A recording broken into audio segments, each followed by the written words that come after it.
What's up guys, so back here, welcome to VFX 101। तो finally trap code 2024.2 में जियो plugin का एक new addition हुआ है जिसमें आप एनिमेटेड 3D फाइल इंपोर्ट कर सकते हो, OBJ सीक्वेंस इंपोर्ट कर सकते हो, सिनेमा 4D एंड FBX वगैरह।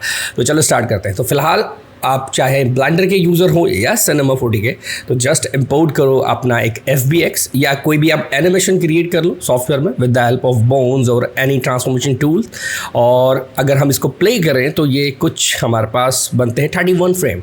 ठीक है, ये एक लूप सीक्वेंस है एक वॉक रोबोट का। ठीक है, अब इसको एक्सपोर्ट कर लेते हैं हम OBJ सीक्वेंस में file, and we have export and सबसे नीचे वेब फ्रंट OBJ। और यहाँ पे सिंपल सा आपके पास एक ऑप्शन है एनिमेशन, और यहाँ है no animation frame range select, so हम कर लेंगे ऑल फ्रेम्स। एंड वैसे आप अपनी मर्ज़ी से भी फ्रेम सिलेक्शन कर सकते हैं कस्टम, लेकिन फ़िलहाल हम कंप्लीट रखेंगे। Then hit okay. और एक फोल्डर क्रिएट कर लेते हैं, राइट क्लिक न्यू फोल्डर, उसका नेम रखते हैं सीक्वेंस।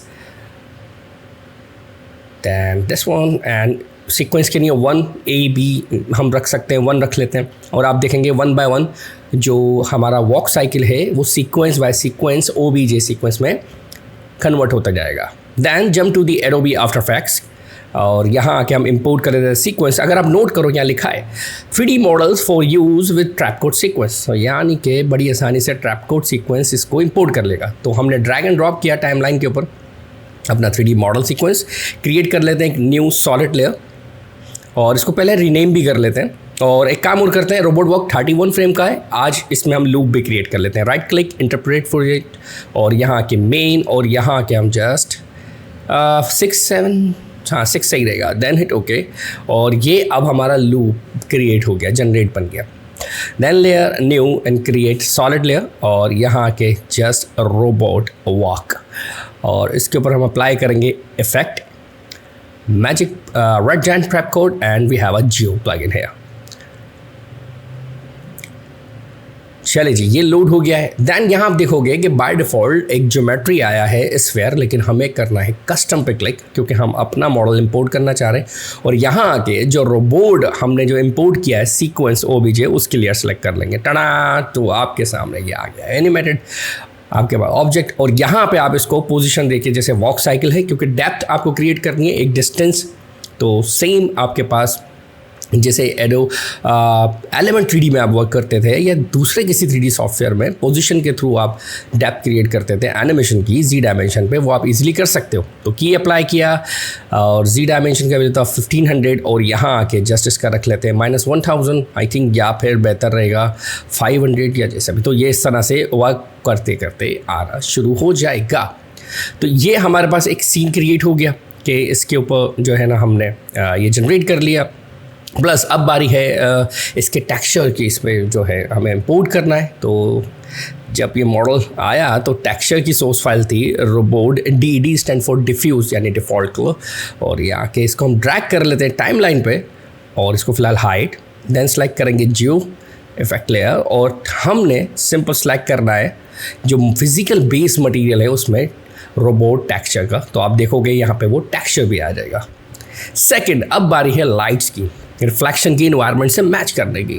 ठीक है, मैं फ़िलहाल अभी कोई HDRI यूज़ नहीं कर रहा, तो जस्ट हमारे पास इन्वायरमेंट में यहाँ पे अगर आप देखोगे इन्वायरमेंट मैप है, सन इंटेंसिटी वगैरह, रिफ्लेक्शन मैप वगैरह सब दिए हुए इन्होंने, बहुत अच्छा अपडेट दिया है इन्होंने अगर देखा जाए तो जस्ट डिफ़ॉल्ट में आके हम क्या करते हैं, फ़िलहाल हम यहाँ सेलेक्ट करते हैं कस्टम, और इस कस्टम में हम अपना वीडियो फुटेज जो हमारा बैकग्राउंड है हम वही सेलेक्ट, देखें ये किस तरीके से इसने लाइट को मैच किया है।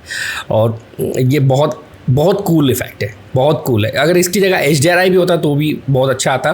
HDRI भी आप इंपोर्ट करके इसी तरीके से लेयर HDRI के सेलेक्ट कर सकते हो। थोड़ी सन की इंटेंसिटी और सन का कलर भी हम सीन के कलर से मैच कर लेते हैं, जो वार्म एक टोन है। तो कुछ इस तरह से ये देखें बन जाता है। देन क्रिएट करते हैं न्यू सॉलिड लेयर अगेन, और अब बारी है शेडो क्रिएट करने की। तो जस्ट हम रीनेम कर लेते हैं इसको शेडो, और इसको कन्वर्ट करेंगे 3D लेयर में, क्योंकि शेडो का जो डायमेंशन होता है 90 डिग्री बॉटम पे होता है ना। तो जस्ट हमने इसको फ़िलहाल इसको हम माइनस पे ले आते हैं, क्योंकि वो बैक साइड से सन आ रहा है तो बैक साइड से आएगा। तो फ़िलहाल हम इसको बॉटम पे लेकर आ गए, और इस लेयर को फ़िलहाल मैं काम करता हूँ सेट करके हाइड कर लेता हूँ, क्योंकि इसकी इतनी ज़्यादा विजिबिलिटी की यहाँ पे नीड नहीं है, इसको जस्ट इंपोर्ट करेंगे।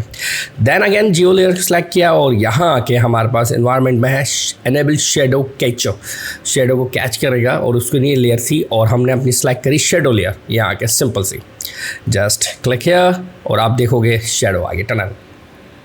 अब एक और इशू है कि ये जो शेडो का डायमेंशन है, पोजीशन है, वो थोड़ा नीचे, क्योंकि हमने प्लेन काफ़ी नीचे कर दिया था, तो अब हम जी डायमेंशन में इसको या वाई डायमेंशन में थोड़ा सा ऊपर ले आएंगे, कुछ इस तरह से सेट कर लेंगे। तो ये भी कोई वरी की बात नहीं है। और उसके बाद इसके अंदर थोड़ी सी इसकी ओपेसिटी जो है, स्ट्रेंथ वैल्यू थोड़ी सी कम कर लेते हैं, बहुत हार्श, बहुत शेडो डार्क हो रहा है, तो जस्ट लाइक दिस। और अब प्रीव्यू देखते हैं कि क्या बनता है कुछ इससे। वाह, तो जल्दी आप लोग भी ऐसा ही कुछ क्रिएट करें और शेयर करना चाहे बिल्कुल शेयर कर सकते हैं। तो ये एक अच्छी आपके पास ऑब्जेक्ट क्रिएट है। उसके बाद मैंने सीन के अंदर कुछ थोड़ा सा कंपोजिटिंग का वर्क किया, कुछ building, sci-fi, bridges, smoke, fire effects, ये सारी चीज़ें अप्लाई की। ये पहले ट्यूटोरियल्स में मैं कर चुका हूँ और फिर जो है आप अगर आप देख लेंगे तो वो बहुत आसानी हो जाएगी। और फिर कलर ग्रेडिंग प्रीसेट्स, तो आपके पास कुछ इस तरह से सीन बन जाता है। तो आई होप आज की जो वीडियो है जियो प्लगइन की, वो आपके लिए काफ़ी हेल्पफुल रही होगी। लाइक करें, शेयर करें इस वीडियो को ज़्यादा से ज़्यादा, सब्सक्राइब करें VFX 101 को और बेल आइकन पर क्लिक करना मत भूलिएगा। Thank you.